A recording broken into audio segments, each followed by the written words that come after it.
పునరుజ్జీవనానికి Thames plan.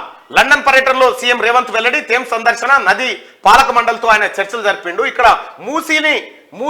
Musi నదిలో గతంలో మనకు టీఆర్ఎస్ నాయకులు చెప్పారు, మూసీ నీళ్లు ముంచుకొని తాగాలి, కొబ్బరి నీళ్ళు లెక్కుంటాయి, మీరు బిస్లర్ వాటర్ కొనుక్కొని ఆ తిప్పి బిస్లర్ వాటర్ నీళ్ళు ఆడ వారబోసి మూసి ముంచి తాగి మళ్ళా ఇన్ని తీసుకొని ఇంటికి పోవాలన్నట్టు చెప్పారు. హుసేన్ సాగర్ నీళ్లు కొబ్బరి నీళ్ళు చెప్తా అని చెప్పలే, రూపాయి బిల్లు అయితే మీది కనబడాలని చెప్పిండు. అవే నీళ్ళు పంపించాలి ఇప్పుడు అవే తాగిపియాలి వీళ్ళ కుటుంబానికి.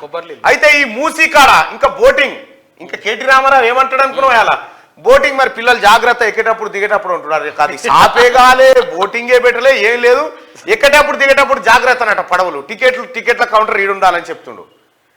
ఏం లేదు, చెట్ల మీద ఇస్తారాకులు పుట్టిరోసు మీరంతా టీఆర్ఎస్ పార్టీ నాయకులు. ఇవాళ మూసీ పునరుజ్జీవనానికి లండన్ లో థేమ్స్ నది ఉంటది. ఆ నది సందర్శించిన తర్వాత ఆ నది పాలక మండలితోని ముఖ్యమంత్రి రేవంత్ రెడ్డి భేటీ అయిన తర్వాత మూసీ ప్రక్షాళన కోసం వాళ్ళ సలహాలు సూచనలు వాళ్ళ సహకారం తీసుకోవాలని నిర్ణయానికి వచ్చారు. ఏదైనా పనివాడు ఉంటే గిట్ల చేసుకొస్తాడు. కేసీఆర్ కాళేశ్వరం అంటే నేనే రా నాయన పెద్ద ఇంజనీర్, నా రక్తం అంతా దారపూసి నేనే కట్టిన నా ఆలోచన ఏదని చెప్తాడు. కేసీఆర్ పొట్టు కడితే ఇగో ఆలోచన ఈడికి వచ్చింది. దెబ్బతిన్న మేడిగడ్డ ప్రాజెక్టు పిల్లరు మొత్తం పగుళ్ళు పట్టింది. కూల్చడం ఓ సవాల్. మేడిగడ్డలో కుంగిన పిల్లలను తొలగించేందుకు 3 నెలలు పట్టే ఛాన్సు. బ్లాస్టింగ్ చేస్తే బ్యారేజ్కే ముప్పు. డైమండ్ కటింగ్ చేయాలని ఇంజనీర్ల నిర్ణయం. ముంబై నుంచి మిషన్లు తెప్పించేందుకు ఏర్పాట్లు. పునాదిపై ఇన్వెస్టిగేషన్ చేసి రిపోర్ట్ ఇవ్వాలన్న ఎన్డీఎస్ఏ. రాడార్ సర్వే చేపట్టిన ప్రైవేట్ ఏజెన్సీ. ఇక చూడ్రి, కేసీఆర్ ప్రాజెక్టు కడితే ఇప్పుడు కులగొడితందుకు పరిశాన్ వచ్చింది. ఈడ బాంబు పెడితే పక్క పిల్లర్ అదులుతుందేమో. ఇవి కులగొట్టవలసిందే, ఇప్పుడు ఏం లేదుగా. ఇప్పుడు కుక్కలు చింపినిస్తరాకు చేసిండు కదా కల్వకుంట్ల చంద్రశేఖరరావు ఫ్యామిలీ. తెలంగాణ రాష్ట్రాన్ని కుక్కలు చింపినిస్తరాకు. మీ తెలివి గీనే కనిపిస్తుంది, మీ తెలివి. కులగొట్టంది కూడా పరిశానే ఉందంట.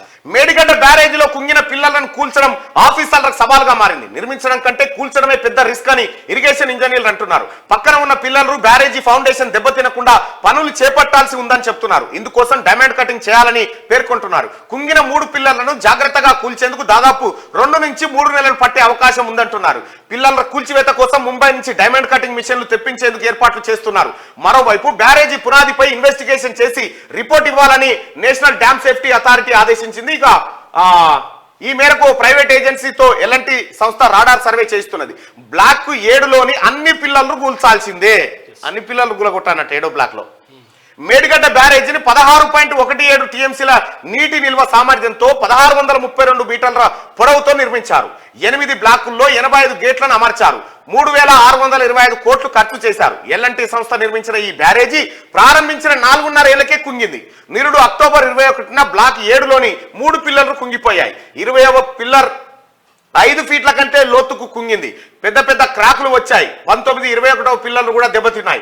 2 గేట్లు ఖరాబ్ అయ్యాయి. అక్టోబర్ 23, 24 తేదీల్లో ఎన్డీఎస్ఏ ఆఫీసర్లు బ్యారేజీని పరిశీలించి రిపోర్ట్ ఇచ్చారు. దెబ్బతిన్న పిల్లలను కూల్చివేసి అడుగున ఉన్న పునాదిలో ఏం జరిగిందో ఇన్వెస్టిగేషన్ చేయాలని ఆదేశించారు. బ్యారేజీలోని 7వ బ్లాక్ మొత్తం 220 మీటర్ల పొడవుంది. ఈ బ్లాక్ లో 11 పిల్లలు ఉన్నాయి. ముందుగా 3 పిల్లలను కూల్చివేసి ఇన్వెస్టిగేషన్ చేయాలి. ఆ తర్వాత బ్లాక్ లోని అన్ని పిల్లలను కూల్చి రిపేర్లు చేయాల్సి ఉంటుంది. ఇగో కేసీఆర్ అనేటువంటి సన్నాసి చేసిన కథ ఇది. రామాగిరాన్ మీద సోషల్ మీడియాలో పెట్టారా ఇవన్నీ పెట్టి మా నాయన ఈగరం చూడ్రి, నా ఈగరం చూడ్రి ఎట్లుందో, 1,00,000 కోట్లు మింగినమని.